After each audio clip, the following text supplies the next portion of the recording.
วันนี้เฮาสิมาถ่ายรูปยืนยันตัวตนเนาะกับสิ่งทดลองสิ่งทดลองหั่นหมายความว่าต้องได้เสิ่งเนาะสิ่งเทื่อหนึงยืนยันตัวตนก็ขี้ร้ายก็ให้มีรูปหนึงเฮาเข้าตัวนี้เด้อเปิดโปรแกรมมาคลิกตัวนี้ขึ้น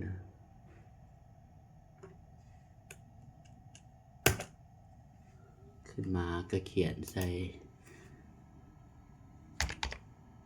driving school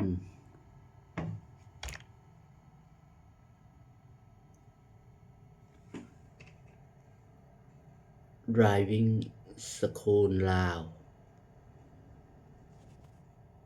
drivingschool.com แล้วก็ enter เข้ามาเนาะแล้วก็มาเขียนใส่เอา user password ใส่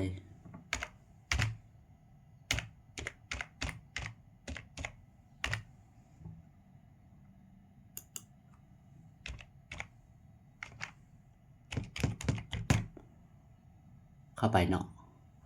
เข้าไปแล้วเฮาก็สิถ่ายรูปเฮาก็มาตั้งค่าก็ได้ตั้งค่าเมื่อวานเฮาตั้งเป็นวันที่10เนาะมื้อนี้เฮาก็ตั้งเป็นเลขที่11เพราะว่าถ้าวันที่10แล้วมันก็จะเฮ็ดเวียกได้แต่วันที่10วันที่10 11มันจะถ่ายรูปบ่ได้เนาะเซฟใหม่โอเคเซฟมันเซฟแล้วเฮาก็เข้าวันไปหาข้อมูลนักเรียนมันนี่เนาะข้อมูลนักเรียนสิเนาะเฮาก็เปิดผู้หนึงขึ้นมากด7เปิดผู้หนึงขึ้นมาสิถ่ายรูปสุดละสิเนาะแล้วสิถ่ายรูปแม่นเบอร์นี้เท่าสมสีนี่เนาะสมมุติว่าเฮาอยากเบิ่งข้อมูลโตนี้กันนะ copy เนาะเฮามาใส่บนเอาวันที่หั่นมาใส่บนนี้ก็ได้เด้อใส่บนนี้แล้วเฮาจะเห็นว่าจักคนมื้อนั้นหั่นเนาะนี่เท่านี่ถ่ายแล้ว1ครั้งเบิ่งรูปนี่เนาะตัวนี้เป็นตัวถ่ายเมื่อวานมื้อนี้เฮาสิถ่ายคืนเหมือนเบอร์1นี่เด้อเนาะเบอร์1นี่จะถ่ายคืนเฮามาลงทะเบียนนี่เท่าเนาะเท่านี่เนาะเฮาสิถ่ายรูปให้เท่านี้เฮาก็มาเปิดกันนี่เนาะแล้วคลิกตัวนี้คลิกข้างๆนี่เนาะนี่วันที่มือเฮาเฮ็ดเมื่อวานมี2อัน AB กับ AB นี่เนาะเฮาก็เซฟ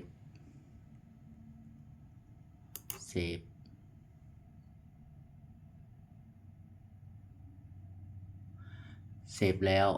วันนี้ก็มาถ่ายรูปให้เท่าพอดีวันนึงถ่ายรูปแล้วก็กดเข้านี้เนาะถ้าสิเซ็นทดลองก็กดเข้านี้เลยเนาะเซ็นทดลองกับยืนยันว่าโรงเรียนก็คล้ายๆกันเด้อเฮ็ดคือกันถ้าเซ็นทดลองก็เข้านี้เนาะ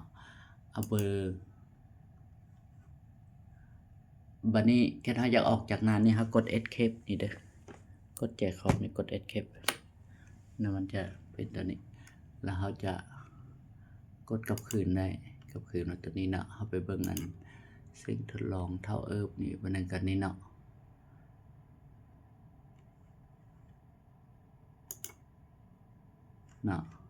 ดิมันเฮากดผู้ที่1มื้อนี้นะวันที่11เมื่อกี้นี่นะเท่านี่นะมันจะได้เลข1นี่เนาะเลข1นี่โอเคเฮาก็ฮู้ว่าเท่านี้เบอร์1เฮาก็สิเซ็นทดลองเฮาก็ใส่ตัวนี้ใส่เซ็นทดลองเข้าไปเนาะเฮาก็ใส่เบอร์1สิเฮาก็กดตกลง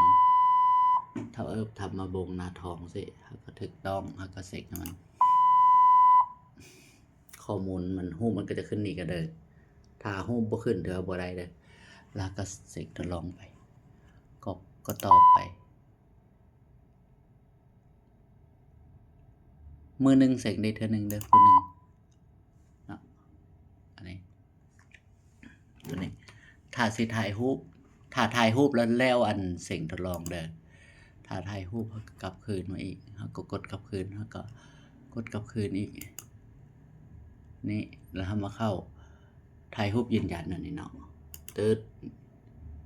ตัวนี้ถ่ายรูปยืนยันเราก็เข้านี่เราก็ใส่เบอร์1คือเท่าจุดอะตกลงสิเนาะแล้วก็กดถูกต้อง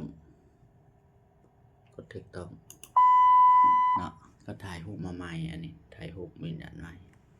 เนาะกดนี่ถ่ายรูปกดถ่ายรูปอีกเนาะกดไอ้ปุ่มนี้นะปุ่มถ่ายรูปเนี่ยกดนี่เพื่อถ่ายรูปกดเนาะกดนี่แล้วก็กดส่งโอเคลองเฮ็ดดังเด้อแล้วก็จากนั่นนี่จะเป็นประมาณนี้แล้วก็กลับคืนแล้วก็กดกลับคืนนี่ให้สิเส็ง